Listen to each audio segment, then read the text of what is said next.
Hola, ¿qué tal? ¿Cómo están? El día de hoy se verá la segunda parte del video sobre el Holocausto, la Segunda Guerra Mundial.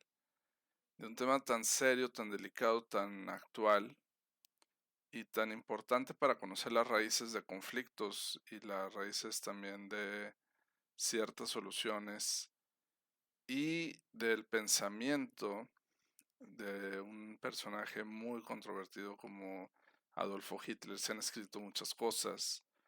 Se ha puesto en duda sobre, ayer lo platiqué, el socialismo y la cuestión de la democracia.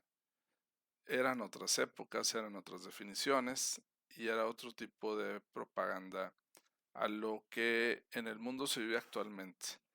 Pero es importante tener datos de expertos para podernos dar una pequeña idea de lo que sucedía o cómo sucedía o las causas.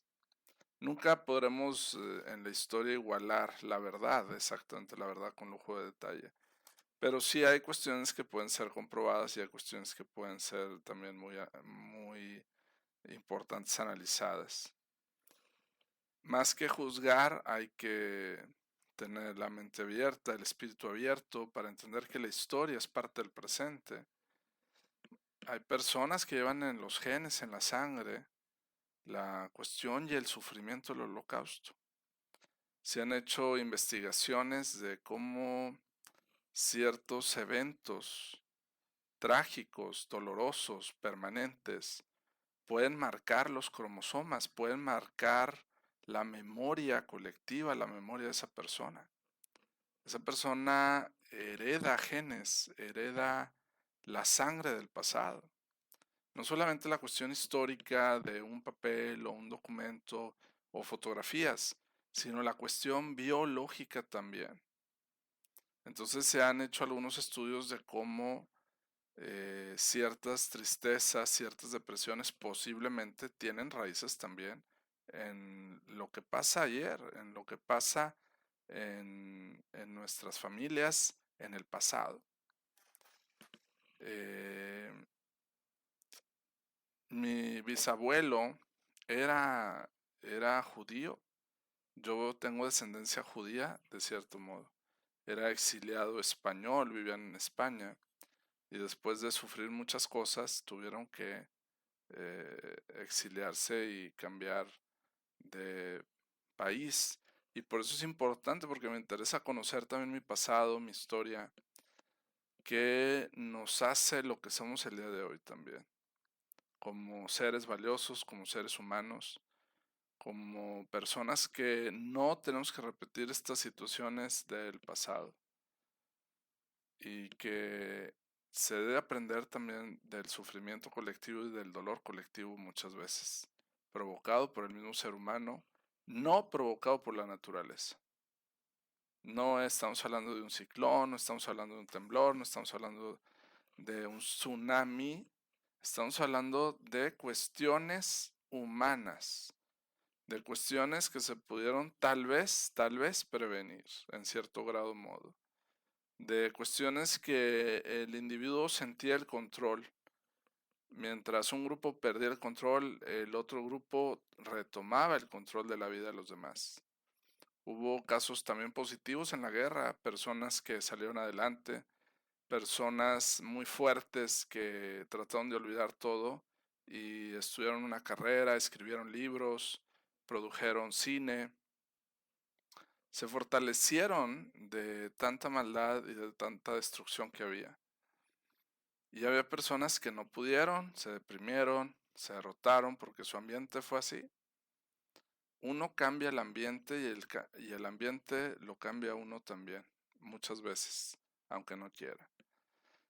Mi bisabuelo fue eh, una parte judío, yo soy católico, pero tengo pues el conocimiento de lo importante que era entender nuestras raíces también, de lo importante que es entender el dolor y la salvación, de lo importante que es la religiosidad para salvar también al ser humano y también poner fe en los grupos sociales, no pensar que todo está perdido.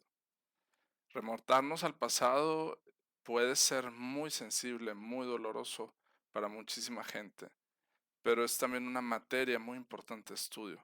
Es una materia que se tiene que estudiar, es una materia que se debe analizar y analizar con las causas y los fundamentos adecuados, no con morbo, chismes, rumores que a veces se dan o a veces interfieren o impregnan la misma historia, produciendo a veces exageraciones o produciendo a veces ideas delirantes o produciendo situaciones que no existían. Por eso es importante tener el dato de la fuente primera y las evidencias también para poder conformar una idea de lo que era el pasado, utilizando también la imaginación y utilizando el conocimiento que tenemos en la actualidad. En 1933 comienza el Estado nazi. La noche, página 53 del libro, la noche del 10 de mayo, fíjense, estamos precisamente en mayo 13. La noche del 10 de mayo de 1933, 100 días después de que Adolfo Hitler llegara a ser canciller de Alemania por vía legal, se quemaron más de 20,000 libros en la Plaza de la Ópera. Tengo entendido, y esto me lo habían comentado hace tiempo, que libros de ciencia, libros de, por ejemplo, la doctora Montessori se quemaron también. No necesariamente del sistema Montessori o de la filosofía Montessori y de ciencias y de otros se quemaron en el Holocausto, pero Mussolini sí tenía esta tendencia a quemar, a censurar, a evitar el conocimiento que se propagara. Recordemos que el libro, los diccionarios, democratizan el conocimiento porque ayudan a que todos sepan, que todos tengan una mente abierta, que la mayoría se interese por un tema. Y la manera de censurar era quemándolos. Era como rebajar, por así decir, al autor o a los autores del libro, no tomándolos en cuenta. No había esa diversificación que hay ahorita de lecturas de todo tipo en revistas especializadas o en libros especializados. Una manera de precisamente censurar era quemar libros. Pero era como decir, no valen, pero era una manera también de darles poder. ¿Por qué? Porque eso calaba al Estado nazi, le molestaba al Estado nazi. Si ese libro no tuviera un valor, si ese libro no tuviera la verdad, pues no lo quemarían. Ese libro seguiría publicándose. Tenía algo de valor que sabían que molestaba, que sabía que interfería en sus planes y creían que quemando todas las ediciones eh, iban a tener un mismo tipo de pensamiento. Y no, quedaban de repente copias, de repente había traducciones que se encontraban en las casas o en las universidades o en las escuelas, y de ahí se volvían a retomar copias y volvían a sacar esa edición de ese libro. Dice la Plaza de la Ópera frente a la Universidad Humboldt en Berlín, la capital, o una de las capitales, porque recordemos que Alemania se dividió 3, 4 partes después. No fue un incidente aislado. En unas 30 ciudades universitarias alemanas, estudiantes nazis con camisas junto a profesores purgaron escritos anti-alemanes de bibliotecas y librerías y los empezaron a quemar. Increíble. La cuestión científica, la cuestión académica, involucrada en la cuestión social, en la cuestión política. Fíjense que aquí habla de Einstein. Einstein tiene mucho que ver también aquí en esta situación. Así fue como se levantaron colosales hogueras alimentadas con escritos de intelectuales judíos como Albert Einstein. Precisamente tiene raíces, lo he mencionado varias veces, judías, Albert Einstein, y el doctor Freud o Sigmund Freud, uno de los padres o el padre del psicoanálisis junto con Charcot. También la obra de Heinrich Heine, un poeta alemán de origen judío, se vio envuelta en llamas. Hubo un caso que me tocó estudiar a distancia con profesores que se decían sobrevivientes del Holocausto.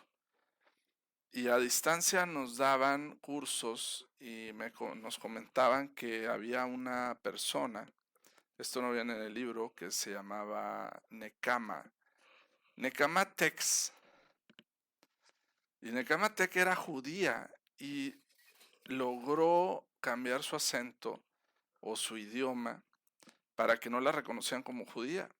A un judío se le reconocía no solamente por la cara o el fenotipo, por el habla, el lenguaje. Y esta señora aparentemente logra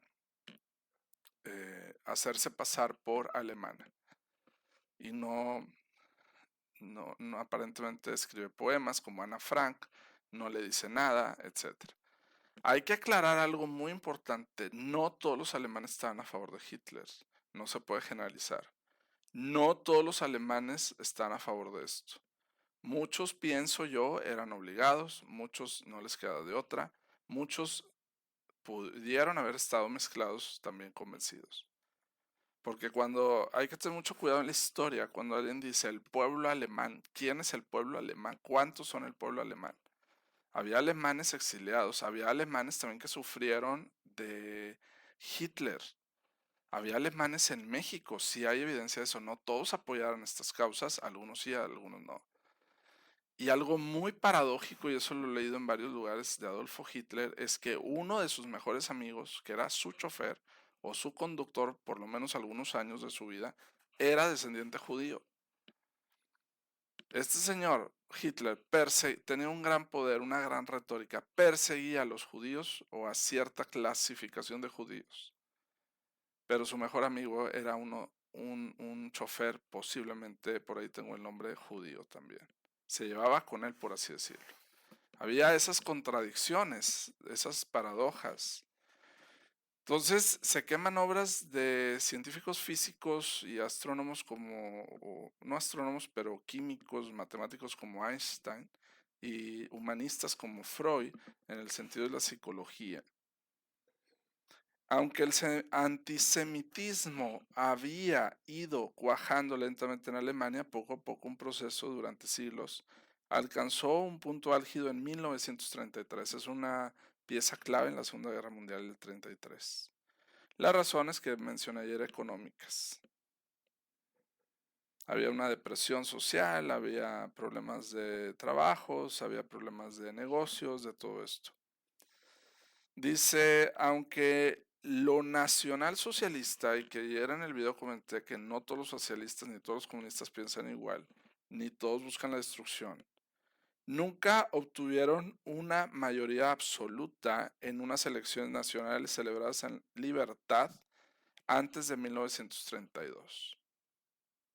Pues quién sabe si eran libres, porque tener ahí a los policías y militares con armas frente a las votaciones, quién sabe si, como en algunos casos amenazando a la población, en algunos casos, pues quién sabe si eran libres, temiendo la continuación del caos, o sea, del desorden, e incapaz de encontrar una mejor solución.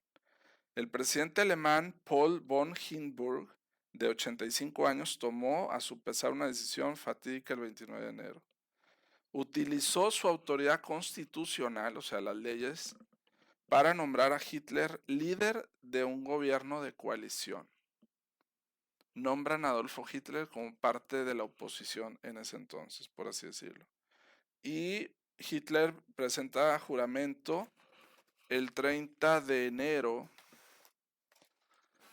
Y aquella noche los nazis celebraron la victoria con animados desfiles a la luz de antorchas en Berlín, en una de las capitales.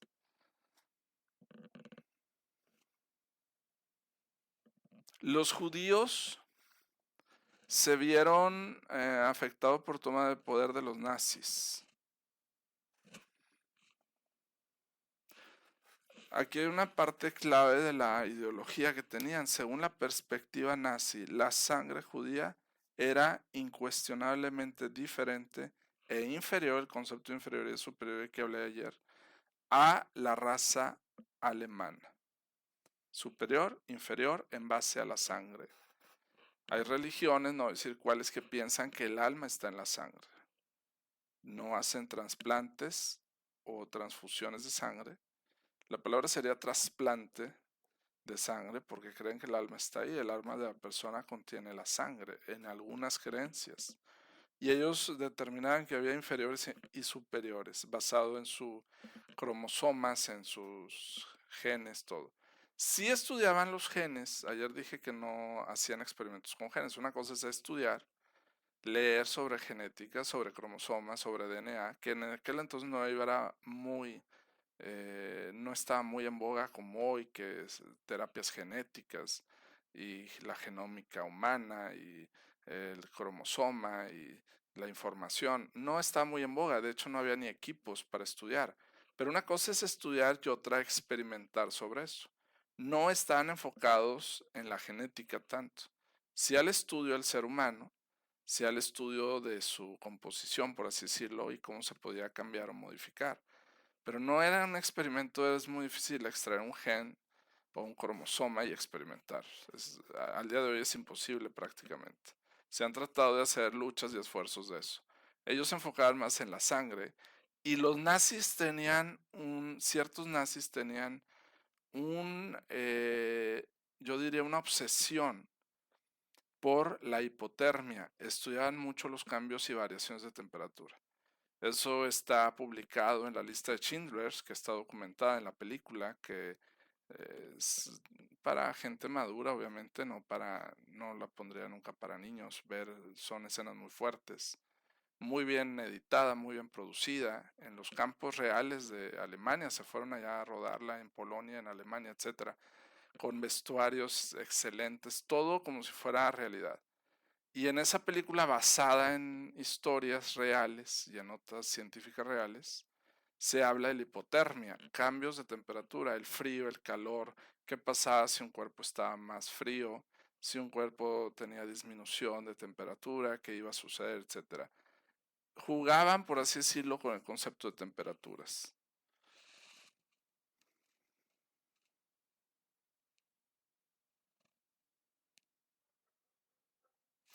Luego viene la cuestión de los judíos, vendían muchas cosas.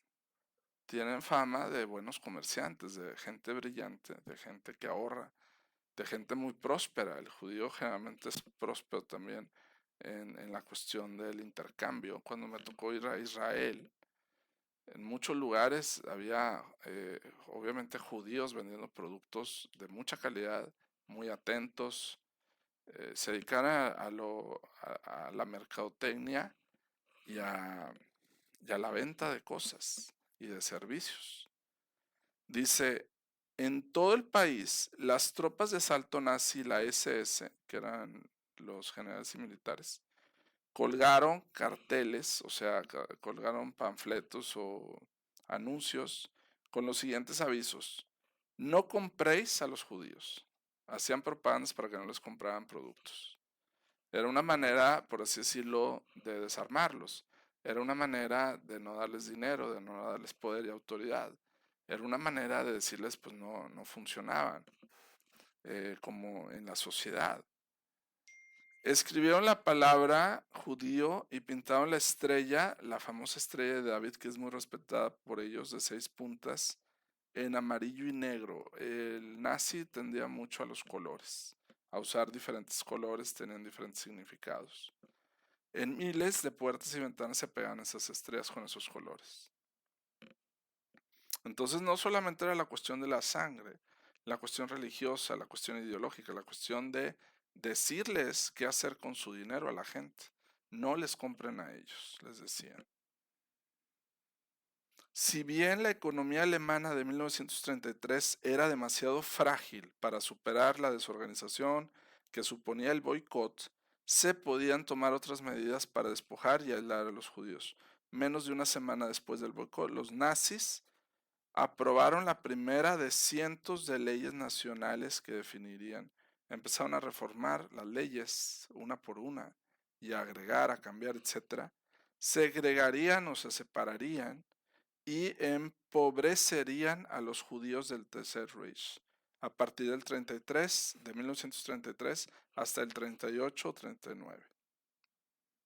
O sea, cambian leyes para darles menos derechos, por así decirlo. Económicamente no se les hace caso, se les aísla. Bueno, ¿por qué tanto horror a los judíos? ¿Por qué tanto, no entiendo, por qué tanto terror? ¿Por qué tanto discriminación de aquella época? ¿Por qué tanto odio en realidad? ¿Qué estaba pasando? Y por ahí hay un documento que no solamente dice que Albert Einstein era judío, una gran mente brillante. Muchas de las cosas las tiene en una universidad. Cuando muere le llevan sus cosas a una universidad muy prestigiada en Israel.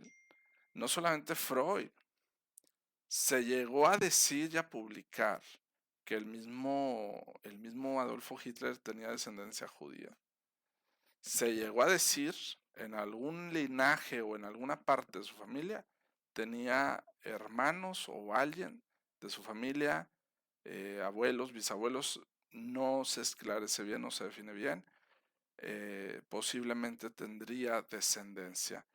Obviamente sería algo muy paradójico cómo persigue a los judíos, cómo los ve tan inferiores, siendo él parte del mismo grupo posiblemente. Pero eso es lo que se cuenta en algunos lugares, no se ha podido en Hitler comprobar bien su descendencia. Casi siempre en los líderes positivos y negativos se estudia mucho su linaje, su pasado, pero hay muchas versiones y hay muchas formas de visualizar las cosas también. Era una situación muy compleja también si él tuviera sangre, por así decirlo, judía. Se ha cuestionado mucho eso también, pero no se ha podido comprobar. Los nazis utilizaron la ley para separar a los judíos de la sociedad alemana con mayor frecuencia. O sea, racismo, odio y discriminación terribles, terribles. Pero tales medidas no hubieran sido eficaces si no se hubieran definido esa población. Las medidas de discriminación se aprobaron en abril.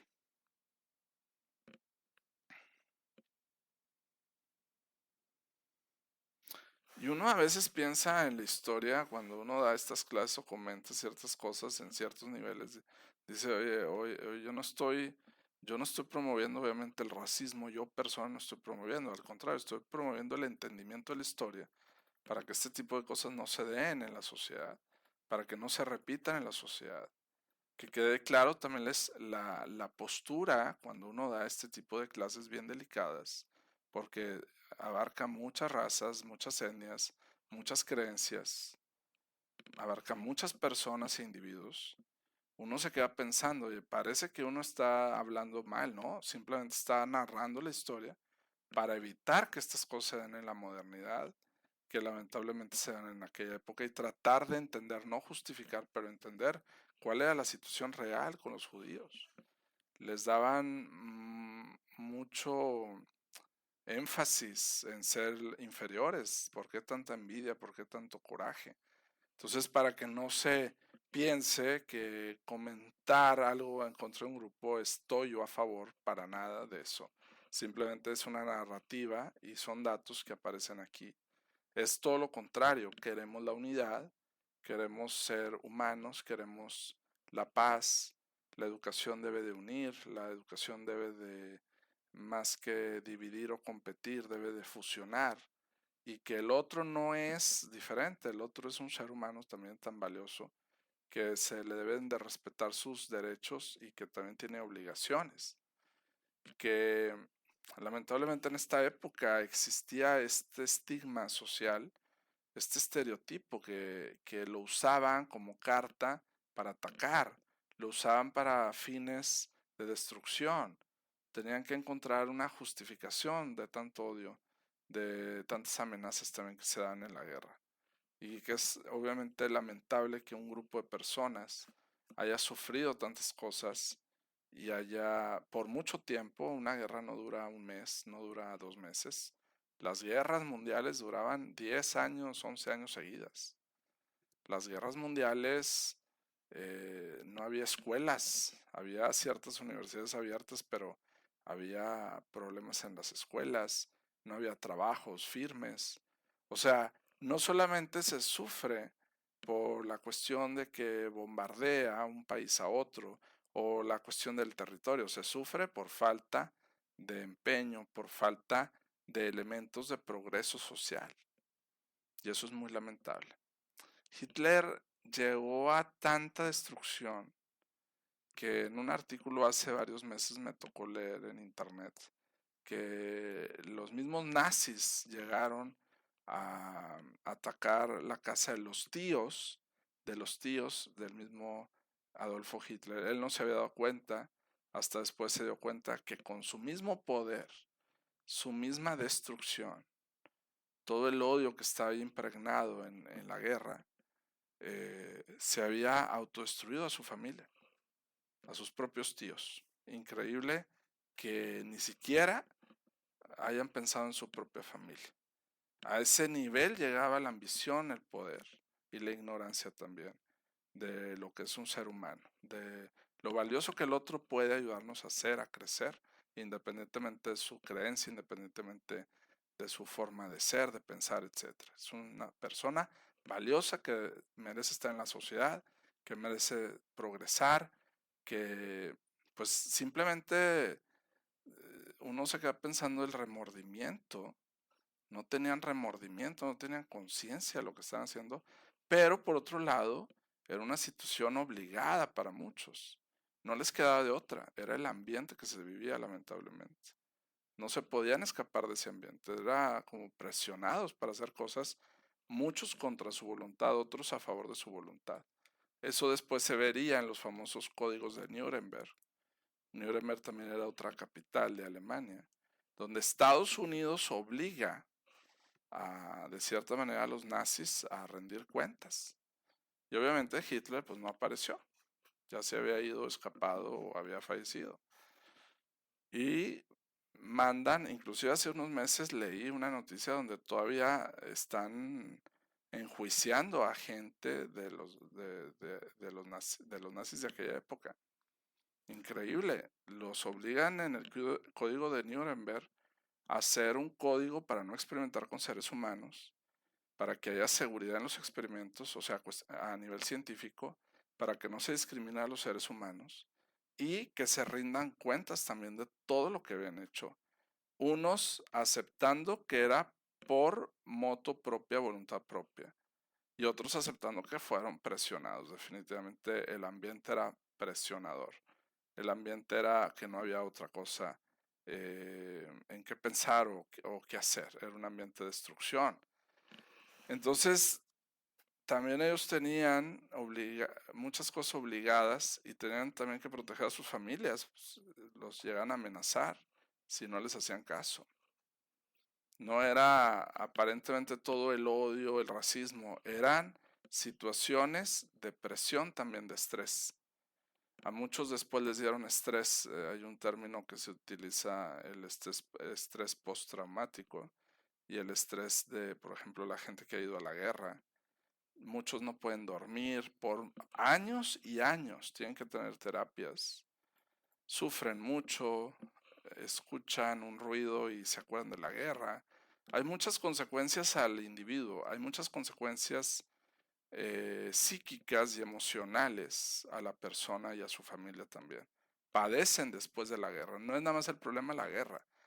No es nada más el problema si fue voluntario o no, si fueron obligados o no. El problema después de la guerra. Todas las situaciones psíquicas, emocionales, se necesita terapia muchas veces muy profesional, muy puntual, para que puedan dormir. Son gente que no puede dormir muchas veces, porque tenían que luchar, defenderse. Era una pesadilla viviente. Una guerra es una pesadilla viviente, literalmente. Todos los documentales que he visto, todos los que he visto de sobrevivientes del Holocausto, porque sí hay sobrevivientes del Holocausto, que les pagaron para salir, o sea, les ofrecieron salir o se escaparon a como pudieron. Todos los documentales que he visto, todos, absolutamente todos lloran. Todos se les salen las lágrimas cuando recuerdan la guerra mundial. Todos. No hay una persona que yo pueda decir, esta persona en un documental no lloró. Todos se emocionan, evidentemente. Todos tienen sensibilidad. todos recuerdan este tipo de situaciones tan delicadas y tan serias sociales, que afectaba al individuo, a su pasado, a su futuro, a sus generaciones también les afecta, y les afecta obviamente su cuestión psicológica o de toma de decisiones. El estrés postraumático produce muchos problemas después también. Entonces es como sobrevivir a muchas cosas. Es como sobrevivir a una guerra emocional interna sin haber guerra. El no poder dormir, el pensar que se dan cuadros posiblemente psicóticos en algunos casos, no en todos, y posiblemente se desarrolle posiblemente cierta paranoia, sienten perseguidos, obvio. Estuvieron en la guerra por muchos años. Entonces no es fácil para el individuo sobrevivir y cambiar su forma de ser, su esquema de ser y su forma de tratar a los demás también. No hay persona que yo haya visto en documental que no se le hayan salido las lágrimas o se le haya quebrado la voz al narrar la guerra mundial. Así de fuerte era la guerra mundial. Aquí uno la ve en fotos, la lee en libros, digamos, en una dimensión, pero hubo muchísima gente que la vivió, la sufrió, la padeció en, en vivo, y su familia y sus amigos y compañeros por muchos años. Repito, la guerra no son 6 meses, 7 meses. Estas eran guerras, pero no solamente bien planeadas, bien administradas económicamente, es decir, había mucho dinero por medio también. Se llegó a publicar hace tiempo yo creo que rumor de que todo esto tenía que ver con ciertos grupos de farmacéuticas de aquella época, de ciertos laboratorios, no de todos, para experimentar medicinas y medicamentos en judíos. Pero no, nunca se pudo comprobar esa situación. Yo dudo que haya sido laboratorios o medicina para experimentar, pero no dudo que había mucho dinero y poder de por medio también en estos países y en estos grupos. Se disputaban, se peleaban por mucho tiempo y sus fines eran, no en realidad yo creo de los nazis, no era hacer una raza aria, era la destrucción masiva. Lo que pasa es que en una guerra no van a decir vamos a destruirlos. No dicen el comunicado original, la intención original, se encubren las intenciones. Su vida era realmente producir caos, producir problemas, basados en problemas económicos que ya tenían también en esos lugares.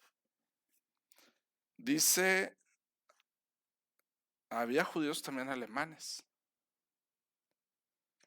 Dice, millones de alemanes no judíos, también había conversos, el que era y luego se convirtió. Es difícil encontrar un judío converso o un alemán judío. Eran ya, digamos, desde el origen, pero había ciertas conversiones también. No judíos sintieron los efectos de la legislación, o sea, la ley antijudía, porque llegó a ser esencial para ellos comprobar su ascendencia, no descendencia, ascendencia, o sea, hacia arriba, aria. Aquí viene la palabra ascendencia, o sea, la misión encubierta, no encubierta, la misión declarada era crear una raza nueva, aria, perfecta. Casi y lo voy a decir así abiertamente, un superhéroe. Y por ahí se dice que Hitler tendría influencia de un gran filósofo ateo agnóstico que era Federico Nietzsche. Posiblemente había leído a Nietzsche, posiblemente. Y Nietzsche hablaba de un superhombre, de una persona como un robot perfecto, por así decirlo, perfecto, que rendía más, que al Estado le ayudaba más en sus fines, que no se cansaba, cosas de esas, como utópicas o soñadas, lo querían llevar a la realidad. Y pues obviamente no lo lograron. Los judíos alemanes se esforzaron para asimilar el aumento de decretos que los segregaban, o sea, cada vez aumentaba más todo contra ellos. Les despojan de su libertad y de su sustento, o sea, su comida también. En las películas comerciales que aparecen, les quitaban las coronas que tenían los judíos de oro, de plata o de no sé, de otro material, se las rompían y les quitaban las cadenas, las joyas, y luego las fundían esos oros o esas platas, las fundían y se las quedaban ellos. O sea, les robaban, por así decirlo. Les robaban sus pertenencias también. Dice, aproximadamente 36.000, 37.000 emigraron de Alemania en 1933, con varios escritores, varios poetas. Sin embargo, los gastos de la huida eran demasiado altos financieramente y psicológicamente. Huían intelectuales, huían poetas, novelistas. El gabinete de Hitler. Dice, el gabinete de Hitler en el 33. A la derecha de Hitler está el vicecanciller Franz von Papen, el ministro de Interior Frick, el ministro de Asuntos Exteriores Barón Konstantin von Neurath, con solo 2 compañeros nazis en el gabinete, Frick y el ministro sin cartera Hermann Göring. Dependía Hitler del apoyo de su staff, obviamente nacionalista, derechistas. Volvemos al tema. Hay libros que hablan de la izquierda, no de la derecha en ese entonces. En Hitler no era derecha, era izquierda. Porque él está en contra del sistema que estaba. Y Franz Slade, primero y tercero por la izquierda. Dice en el 33 la detención de ciudadanos alemanes por aumentó respecto al 32, al año 32. Se arrestaron también alemanes, o sea, también alemanes sufrieron a Hitler. Hubo alemanes, no todos estaban a favor, alemanes que también fallecieron, obviamente en la guerra, que también sufrieron. No hay que dar la idea que solamente un grupo sufrió, el alemán también sufrió muchas decisiones incorrectas. Y ahí estaba ayer revisando apuntes, hay un libro de un sacerdote, me parece que es salesiano, jesuita, no estoy muy seguro, que estaba leyendo este libro sobre un sacerdote, un ministro de culto, por así decirlo, que se enfrentó a Hitler y narra toda la historia de este sacerdote y cómo se enfrentó, se rebeló a Hitler, basado en cartas, basado en poemas, basado en observaciones que tenían en aquella época. Dice, Hitler asumió legalmente el más alto cargo electo en Alemania. Una vez en el cargo tomó medidas decisivas contra sus enemigos políticos comunistas y socialistas. Volvemos al tema de la confusión. Se decía que Hitler y se publicaba que el partido era nazi socialista. Y aquí está diciendo, una vez en el cargo, yo no sé si es problema de traducción o problema ideológico, no sé. Dice, una vez en el cargo tomó medidas decisivas contra sus principales enemigos políticos. Dice, socialistas y comunistas. Pero el mismo partido nazi era nacionalista o nacional socialista, más bien nacional socialista. Entonces también tenía enemigos socialistas, otro tipo de socialismo, otra división, no sé, otra clasificación. Era como la paradoja, perseguía a muchos judíos, pero hablaba con judíos. En su entorno tenía amigos judíos ciertos, con ciertos cargos, no cualquier persona que se le acercaba ahí. Qué complicado esto del socialismo, comunismo, democracia. Y primero se habla que es un partido social, socialista, y luego dice que hay enemigos en el mismo partido. No está diciendo que es un partido socialista, simplemente es el nombre del socialismo. El famoso saludo nazi. Dice, los fieles nazis saludaban con entusiasmo a Hitler cuando se asoma por la ventana de la segunda planta de su nueva oficina en Berlín.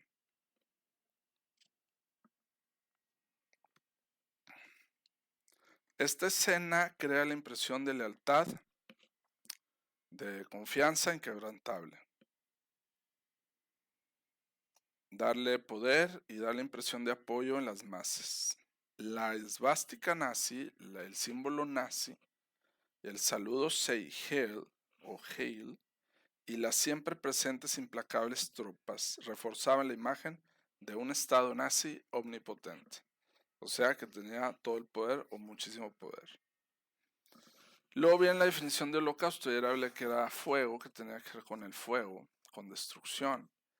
Dice, el holocausto perpetrado en la Alemania nazi fue persecución organizada por el Estado por lo menos 6 millones de judíos. Es otro problema las cantidades de seres humanos, no voy a decir judíos, de seres humanos asesinados en experimentaciones, entre comillas experimentaciones, en tanto odio, tantas cosas que hubo.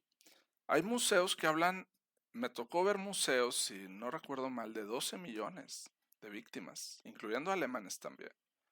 Alemanes seguramente estaban también de víctimas, hubo alemanes víctimas también. Y hubo judíos que también se salvaron, como el caso de esta señora Nekama. Aquí habla de 6 millones de personas. Ha habido otros autores que hablan de 3 millones. Las cifras que yo he visto son 200,000 muertes. Bueno, para mí una muerte vale tanto como muchísimas. Es un ser humano que tiene familia, que tiene amigos, que debe ser respetado. O sea, cuando se habla de cantidades es para saber históricamente más o menos el alcance de la guerra mundial. Pero vale tanto muchos, en mi opinión, como pocos. No es una situación estadística. Cada judío tiene familia, tiene nombre, tiene una esperanza de vida, tiene un respeto, una dignidad, sea judío o no sea judío. Es un ser humano que merece respeto. Y a veces, lamentablemente en la historia, pues nos vamos con estadísticas y cantidades. Lamentablemente tenemos que hacer eso. Yo he visto 20,000 casos de muertes, que para mí ya son 30,000, y luego hay un documento de 6 millones de decesos o de personas que padecieron en Europa, y aquí habla de 6 millones. Y hay otro documento, si no me equivoco, en uno de los museos que visité, me parece que el de Israel, no estoy seguro, que habla hasta de 9, 10 millones de víctimas de seres humanos. Aún así, con esos datos hay personas que dicen que todo esto es farsa, que no entiendo cómo dicen que es farsa, que es mentira, que no existió. Si hay testimonios, hay cartas, hay muchísimos videos, ya existían los videos, hay fotografías, hay propagandas, hay reportajes, demasiado. No entiendo cómo puede negar todo esto. Pero bueno, dice 2/3 de los judíos europeos que vivían en Europa fueron asesinados. Asesinaron a 2/3 de los judíos europeos y a un tercio de la población judía mundial. 1/3 mundial y 2/3 europeos. Qué barbaridad. Eran ciudadanos polacos, prisioneros de guerra, soviéticos. Disminuidos.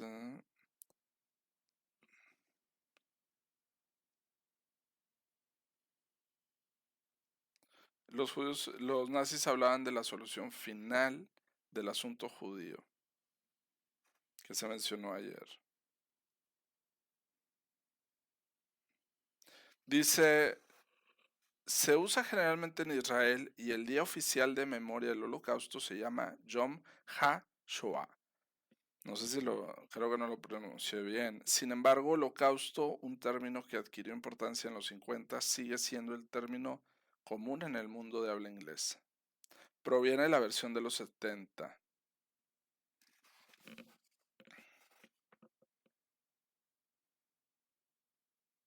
Se decía que Hitler no pisaba campos de concentración. En los museos me tocó ver a Hitler en fotografías en campos de concentración. Sí estaba ahí, en algunos.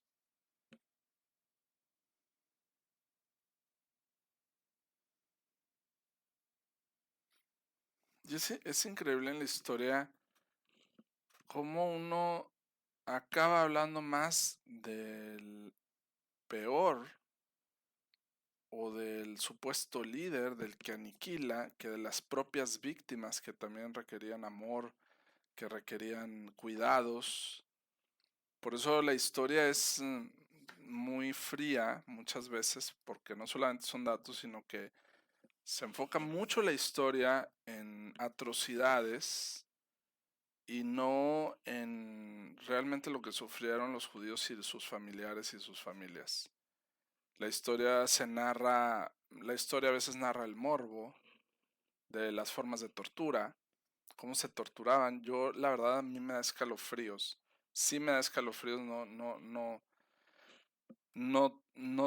tengo ese alcance de ver muchas fotografías. Será porque estoy acostumbrado a la narrativa, a hablar, pero no me atrevo a presentar tantas cosas realmente infrahumanas, terribles.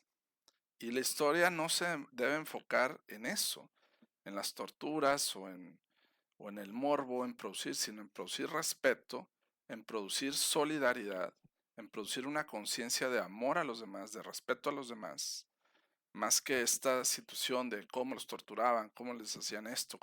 Yo sé todas esas medidas, yo las he leído, las sé, no digo que no las he leído, pero ya publicar eso, ya decirlo en clases o no sé, no me parece correcto por respeto también a tantas personas que padecieron y sufrieron.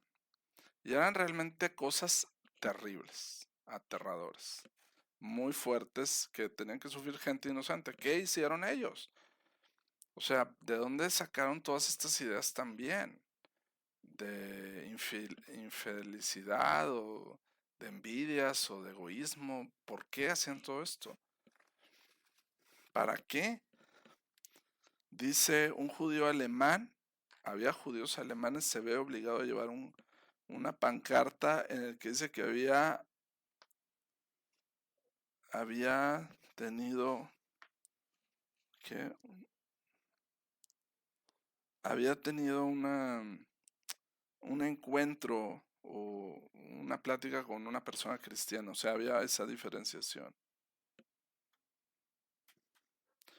Los miembros de la militar del nazi cortaban barbas de los judíos y obligaban a los judíos limpiar las calles, a limpiar las calles con su ropa.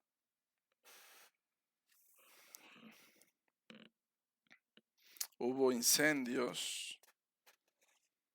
Miembros del Partido Comunista de Alemania fueron arrestados y estrechamente vigilados. Volvemos otra vez a la paradoja y contradicción.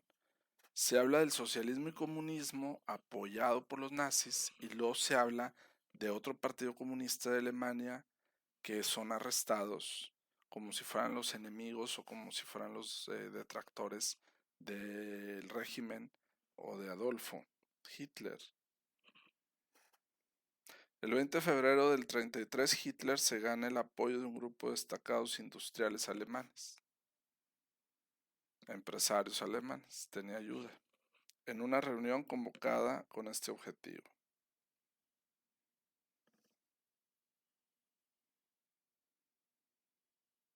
En el 28 de febrero del 33 un decreto le otorga al canciller Hitler poderes de emergencia. 100 miembros del Partido Comunista en el Reichstag son detenidos.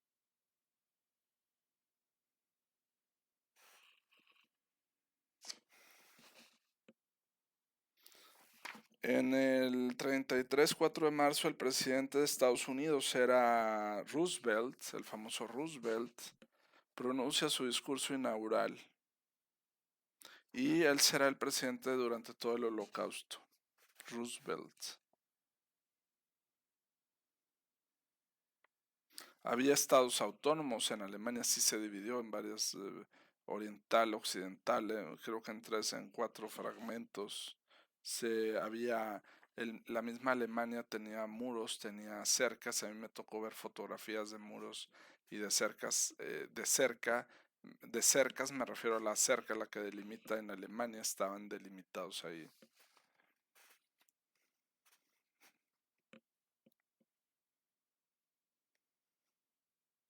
Y aquí dice cómo definía Adolfo Hitler al judío. no al judaísmo, al judío, dice, Hitler definió a los judíos como un grupo racial y no religioso, no religioso. Pues muchos de ellos sí creían en Dios, sí eran religiosos. O sea, ni siquiera era la definición adecuada o correcta. No todos los judíos practican el judaísmo, pero cualquier persona puede convertirse.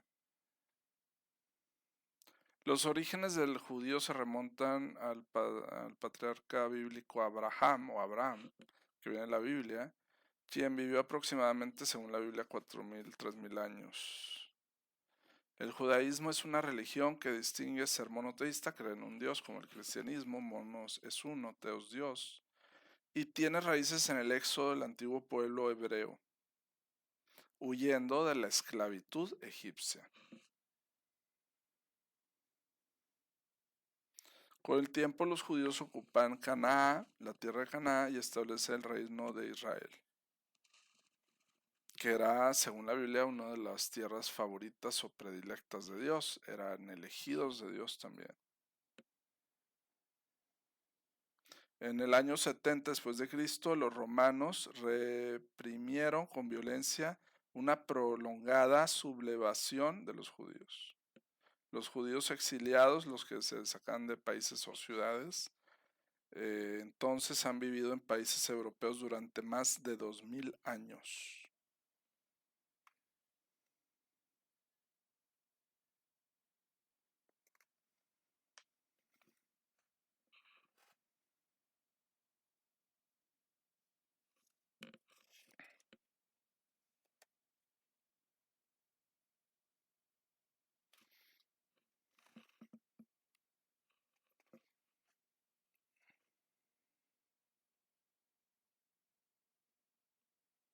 El 23 de marzo del 33, o sea, el 33 es fecha clave en el Holocausto, se aprueba por una comisión el acta de capacitación, donde le dan a Hitler poderes dictatoriales.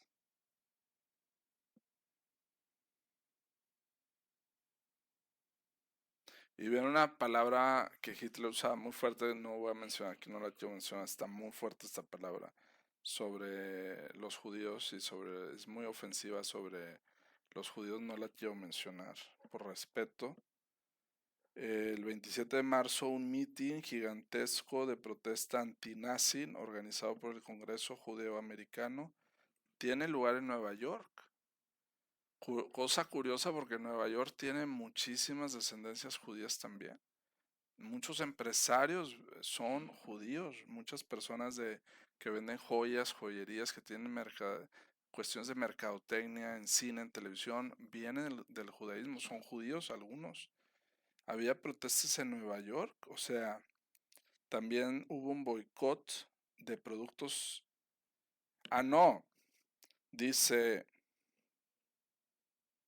no, dice, asisten 50,000 personas y amenazan con un boicot, o sea que no les van a comprar productos alemanes. Si los alemanes boicoteaban a los judíos en Nueva York, no les iban a comprar al alemán, no al judío.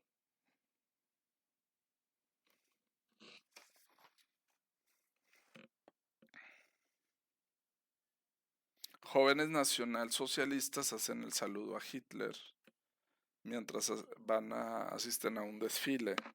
Eran muy famosos los desfiles. Los niños también participaron en los partidos políticos de Hitler, los niños y adolescentes. Eran reclutados.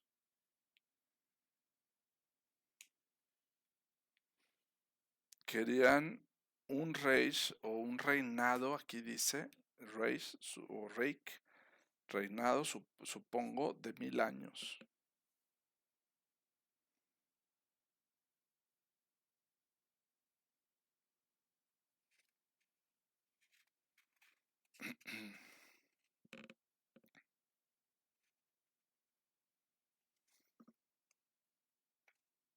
Cambia la ley con los judíos sobre el trabajo, no podían hacer trabajos profesionales, los judíos. Se impone en el 11 de abril del 33, el gobierno alemán impone de aquella época obviamente las primeras sanciones de empleo y economía contra judíos basado en su etnia o raza. Y una iglesia, la iglesia luterana, se opone a esta discriminación, dice que no a esta discriminación.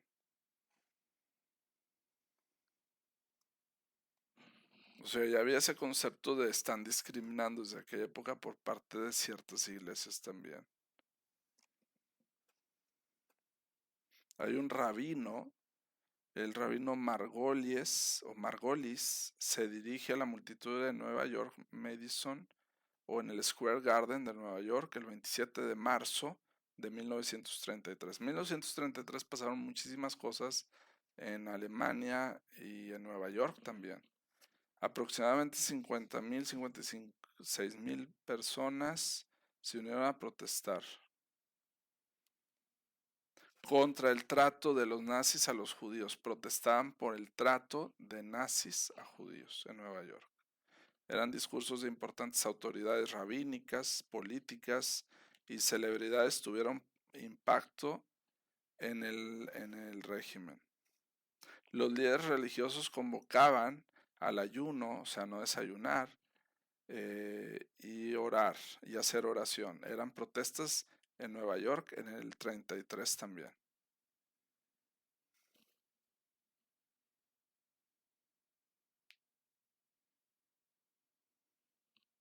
Ya había protestas con pancartas en filas, más de 50,000 personas en contra de esto.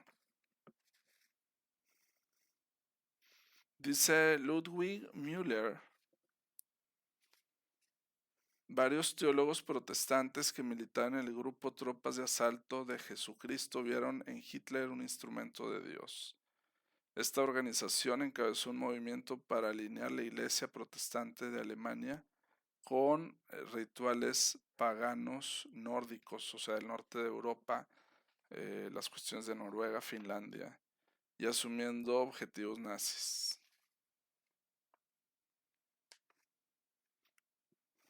Ludwig era un nacionalista antisemita, un capellán militar que creía que el mestizaje racial tenía todo esto que ver con la cuestión de la sangre, del pasado, de la etnia, era inmoral y debería ser prohibida por la ley.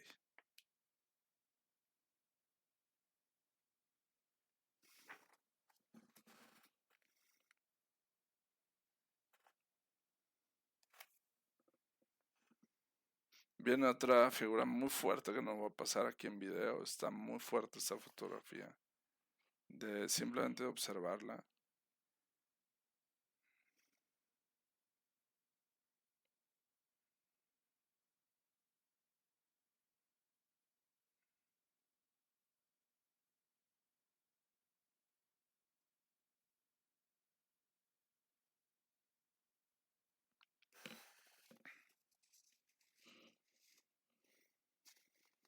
Había abogados judíos y nazis. Había abogados nazis también.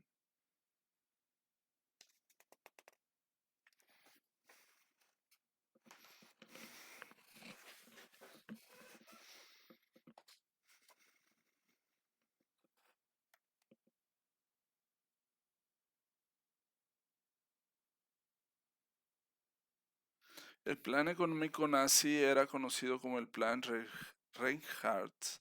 Dedicaba una enorme cantidad de dinero a los proyectos de obras públicas. Dirigido por Fritz Todt, el programa Autobahn era muy visible y popular. Daba trabajo a obreros e ingenieros y al mismo tiempo era estímulo para la industria del automóvil, muy importante en aquella época. Una muy famosa marca de automóviles se dice que, no voy a decir la marca, Hitler la ideó o la diseñó. Porque esto ayudaba a las tropas, a los materiales militares de aquella época y a las tropas a mandar a través de automóviles y de transportes.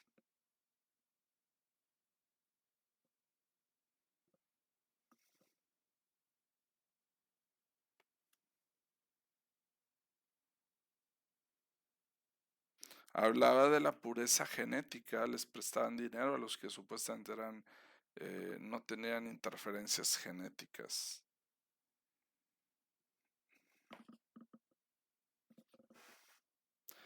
Dice aquí,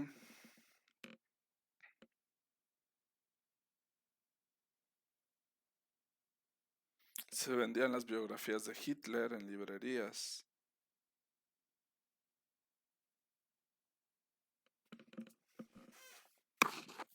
Dice aquí, la clasificación de los humanos según sus características físicas era fundamental para los planes de los nazis de reorganización racial en Europa.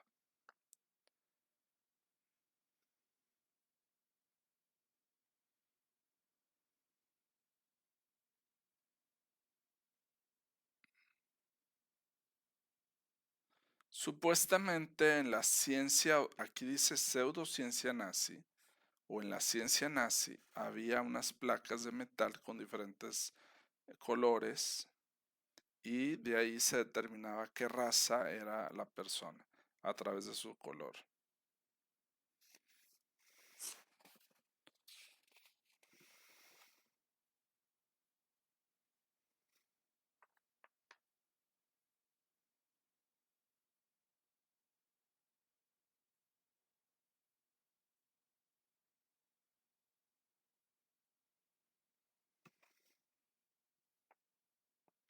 Para el 31 de julio del 33, ya hay 32.000 personas internadas en los campos de concentración. 32.000, 33.000 personas aproximadamente.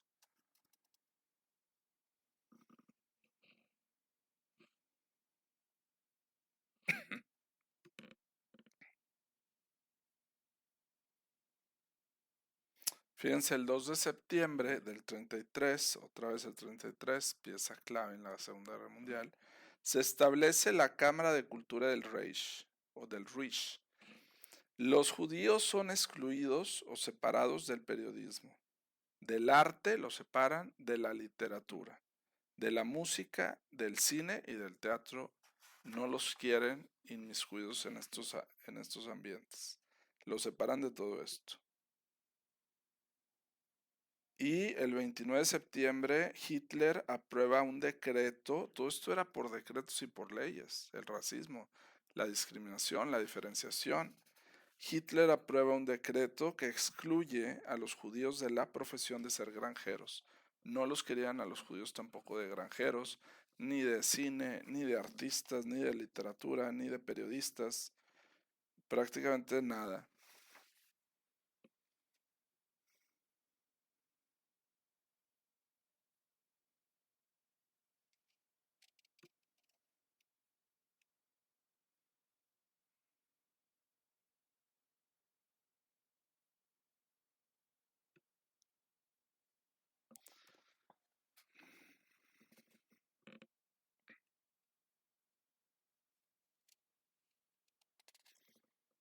Los nazis tenían como opinión que había enfermedades o enfermos mentales y ellos decidían si vivían o no.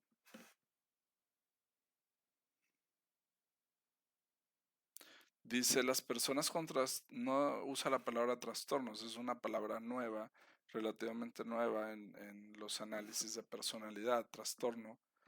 Pero dice, así dice aquí en la página 70, los enfermos mentales fueron escondidos y aislados como si fueran miembros de otra especie.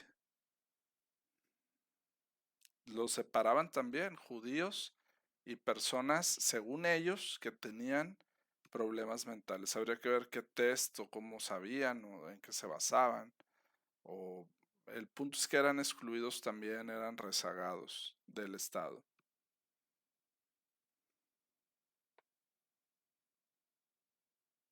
El 27 de octubre de 1933, y no acaba, ahorita hace unos días sigue pasando esta información,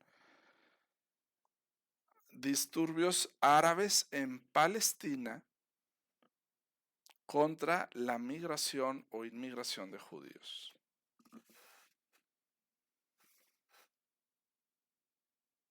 El famoso, aquí una foto del famoso, usaba lentes, Henry Himmler, era muy famoso, era como amigo de Hitler, una especie de ayudante o amigo de Hitler.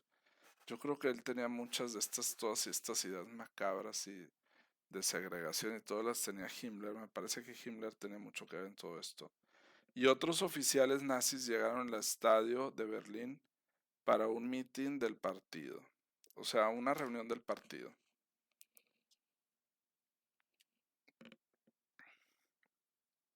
Con más de 400.000 hombres, casi medio millón de hombres, encargados de eliminación de enemigos del régimen. O sea, ellos contrataban o separaban a 500.000 personas para eliminar a gente que estaba en contra del régimen de Hitler.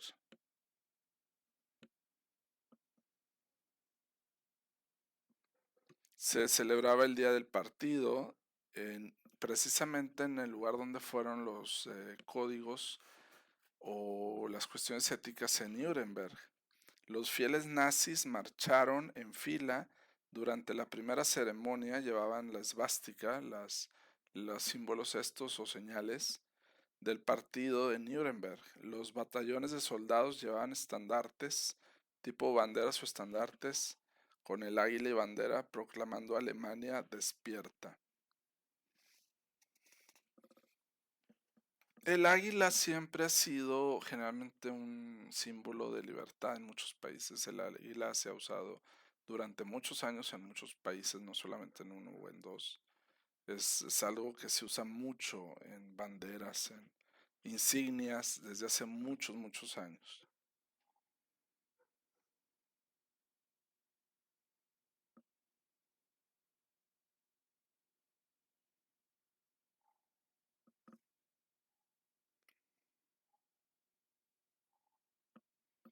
El primero o el 1 de diciembre del 33, un decreto legal emitido por Hitler declara que Alemania y el partido nazi es lo mismo.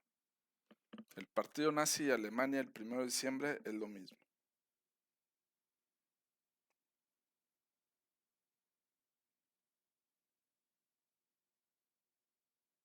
Y entre el 33 y el año 39 se aprobaron más de 1.200 o 1.300 leyes contra los judíos.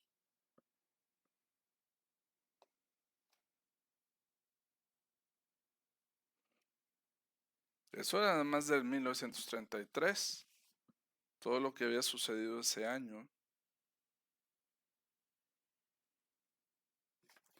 1934, el triunfo de la voluntad, dice aquí.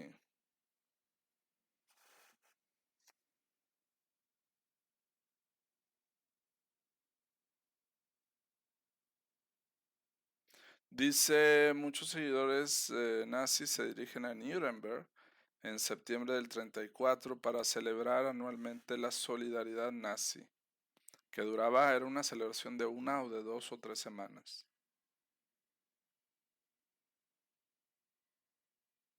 La directora de cine Leni Riefenstahl registró el histrionismo y delirio colectivo de Nuremberg. O sea, grabó todo esto, no había videotape, en aquel entonces era cine, ya después del cine se pasa a video, en su documental de propaganda titulado El triunfo de la voluntad, así se llamaba el documental. Se habían organizado grupos o mítines desde 1926 o 27, pero este era como que muy significativo.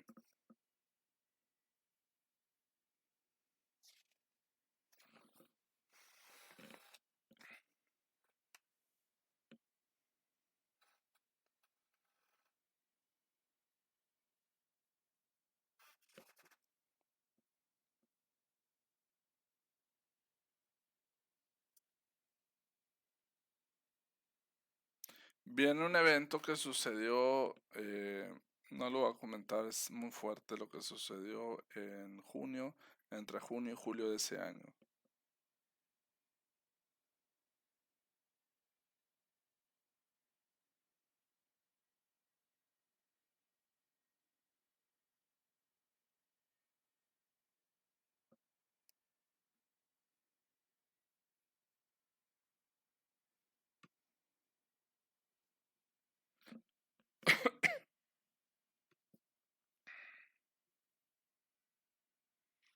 Hitler se refería a él mismo como el juez más alto del pueblo alemán.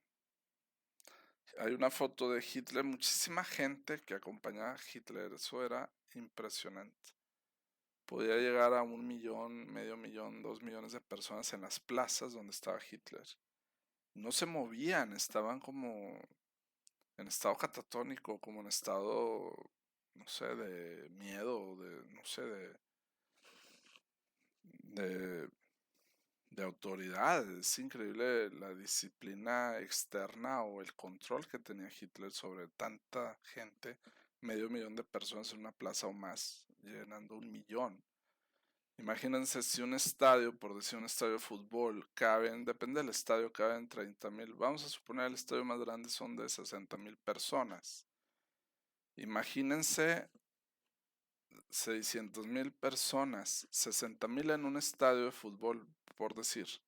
10 estadios son 600.000, 700.000. Yo le calculo más o menos el equivalente a 10, 11 estadios o más de fútbol llenos, repletos de gente, con grados militares, con rangos, con ocupaciones, o sea que trabajaban para él, me refiero, y que obviamente lo seguían, ya sea por voluntad o por miedo, por lo que sea, pero ahí estaban. Adolfo Hitler saluda un monumento a los camaradas. Ellos apoyan mucho la cuestión de las Olimpiadas, de hecho, del ejercicio físico. Hitler era experto en todo eso de promover esa cuestión de la educación física y el ejercicio. Hitler saluda ante un monumento a los camaradas nazis caídos en Nuremberg. Se manejan los telegramas, los mensajes a distancia con un papelito.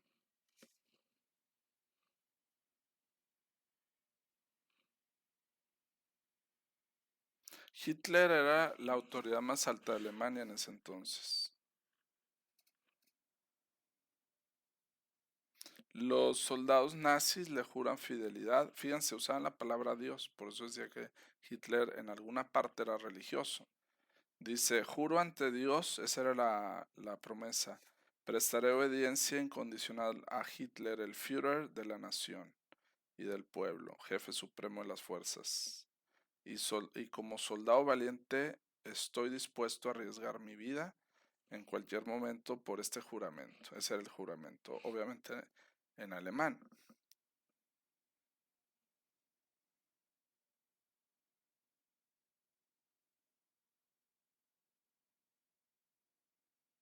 Obviamente hubo votaciones, muchos votaron que no están a favor de Hitler, me refiero a alemanes. Hubo muchísima gente que votó en contra de Hitler. Más de 3, 4 millones de alemanes no estaban contentos o a favor de Hitler.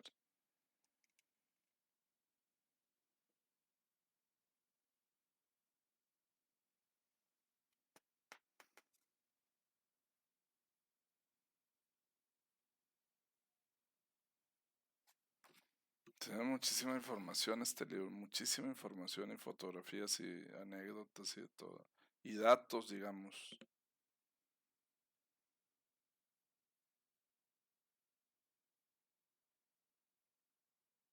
Aquí está una fotografía con Ana Frank de niña. Después de salir de Alemania, de Frankfurt, Alemania, con su familia en el 34, Ana Frank juega fuera de su casa en Ámsterdam con su amiga San. A finales del 34, en respuesta al abierto antisemitismo, unos 50-60 mil judíos salieron de Alemania para buscar un lugar más seguro. O sea, sí salían también del país. Se exiliaban, salían, huían también. Los mismos alemanes también.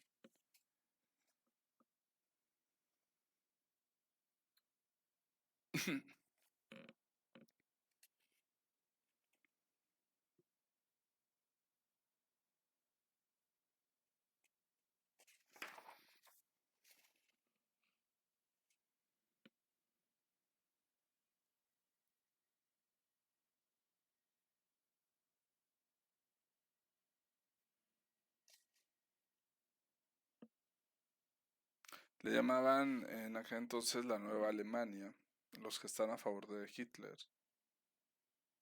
y había americanos con descendencia alemana.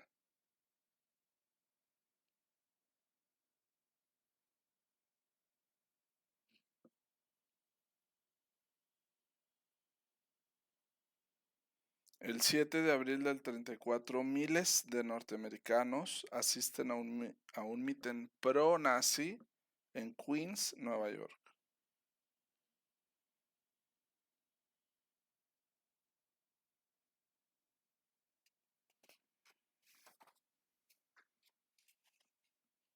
No, son fotografías muy fuertes estas.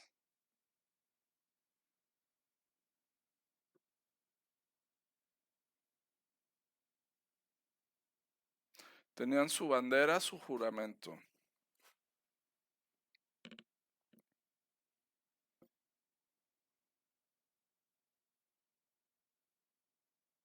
En el 15 o el 14 de junio del 34 en Venecia, sabemos que Venecia está lleno de agua, se está hundiendo Venecia, por así decirlo. Es un lugar muy bonito, yo conocí Venecia. Se reúne Hitler y Benito Mussolini para decir la suerte de Austria. Ahora se enfocaban en Austria también. En las escuelas,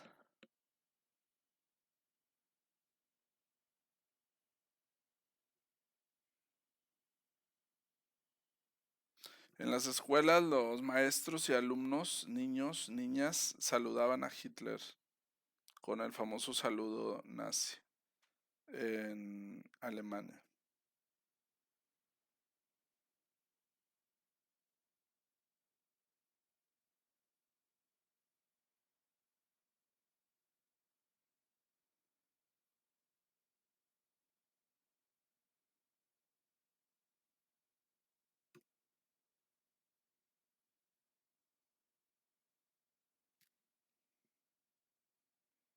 Hay una foto de Führer, de Hitler, abrazando a un grupo de niños bávaros.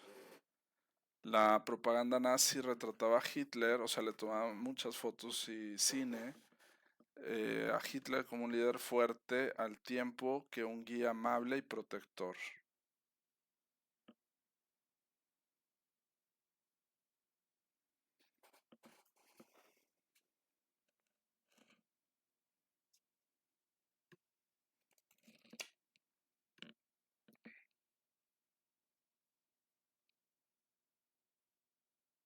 El 1 de octubre del 34 se crea la Fuerza Aérea.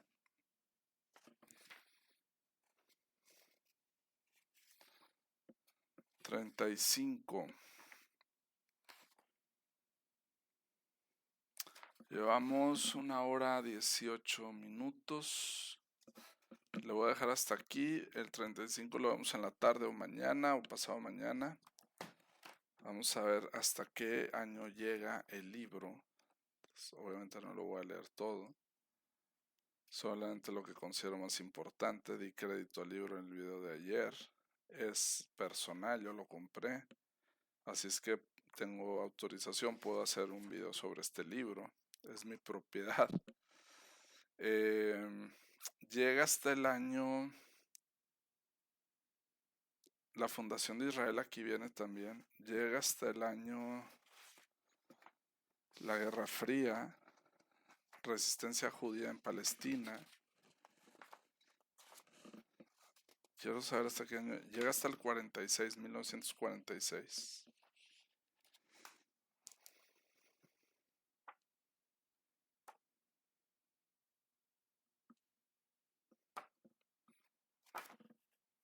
Vamos en el 35. Obviamente no vamos a ver todos los años ni todos los días, pero lo que considero relevante o más importante sobre estos hechos trágicos y hechos difíciles de entender, difíciles de asimilar todavía. Al día de hoy yo creo que es difícil entender este tipo de cosas porque se daban o cómo una mente puede llegar a hacer tantas cosas destructivas o negativas, cómo había gente que hacía cosas buenas, revaloró su vida, la de su familia y así. Y siempre una pregunta en la historia es, ¿se pudo evitar, no se pudo evitar este tipo de conflictos bélicos? Porque la razón de todas guerras es el dinero, el poder, es la ambición generalmente. No es tanto, creo yo, la defensa, es el atacar, es el tener más, es el demostrar el poder. Demostrar el poder yo creo que tiene mucho que ver con la personalidad de Hitler. Era obvio en sus discursos, en sus entrevistas, tener una imagen reacia, potente, una imagen muy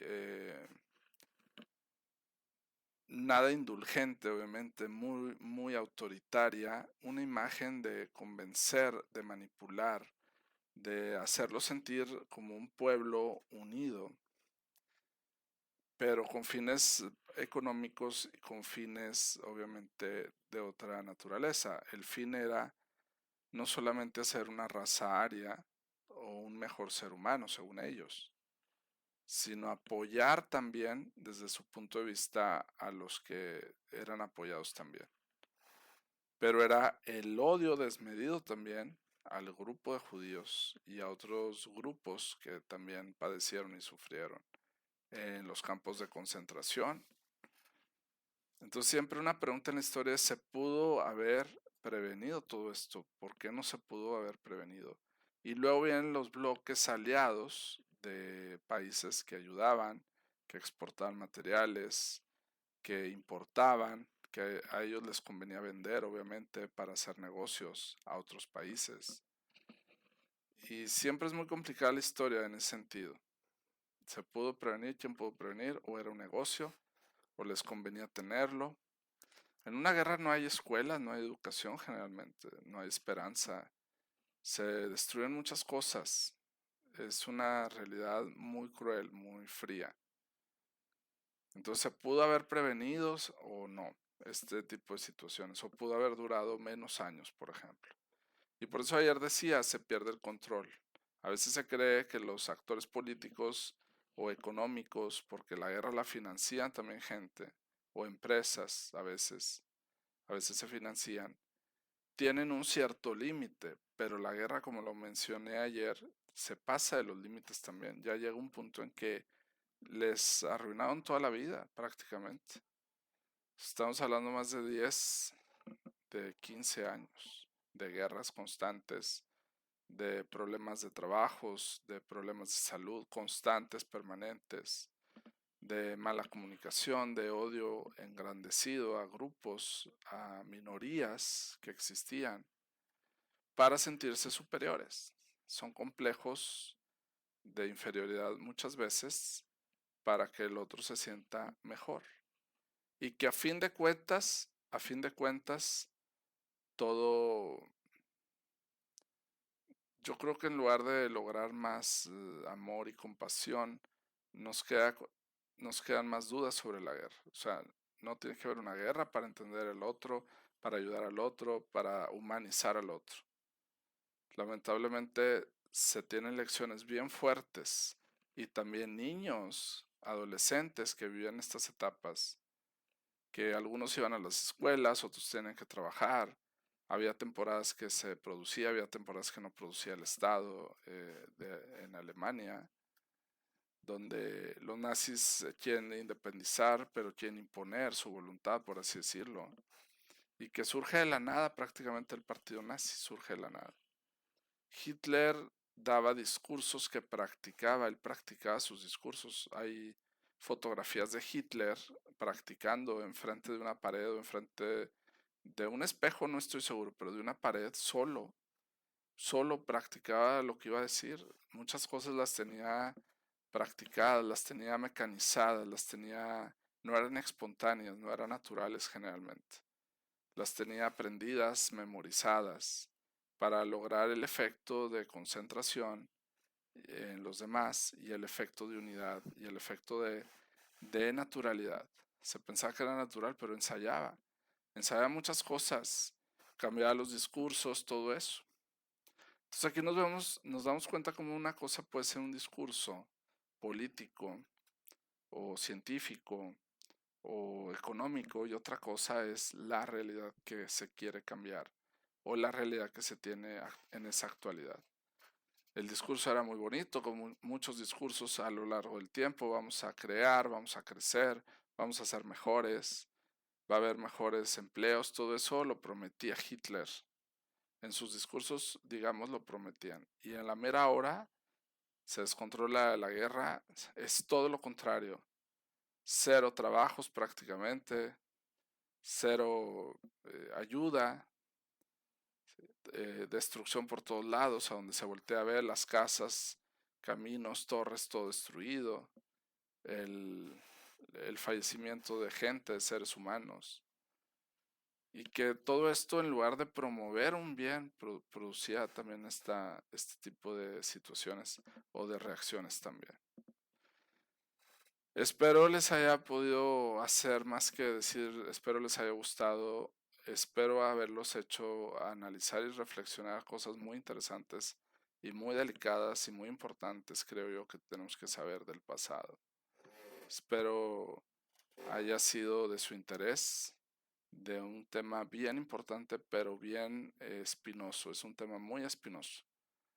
Tiene muchas interpretaciones, muchas aristas, sobre todo cuando entra en la cuestión de la religiosidad o de la religión. Hay la visión que decían que la religión lo permitió, el holocausto, que hasta lo promovió. Y hay versiones que dicen no tenían nada que ver la religión y las iglesias. Esto fue una decisión de ese estado nazi, de la paranoia, de la psicosis seguramente que tenía Hitler, de su enfermedad o de su cuestión paranoica. Él tenía, uno de los rasgos de la paranoia es demasiada desconfianza, por ejemplo, ese de que le probaban las comidas. Y era reflejo de su personalidad también esta guerra, creo yo. La guerra lo afecta emocionalmente y él afecta a los demás también emocionalmente. Entonces, no es solamente la cuestión de la guerra y la destrucción o faltas de oportunidades o propaganda en contra de otros seres humanos que consideran diferentes. Es la cuestión emocional del individuo, del yo. Cómo ha sido afectado el líder también, en este caso Adolfo Hitler, por sus propias decisiones y por su propia discriminación y por su propio odio. No era el odio, no era la discriminación de otros, era su propio poder que lo llevó a la destrucción, inclusive de su propia familia. Muchas gracias por su atención, muy amables. Espero haya servido esta cápsula. Hoy en la tarde o mañana seguiré con los años de la Segunda Guerra Mundial. Hasta la próxima.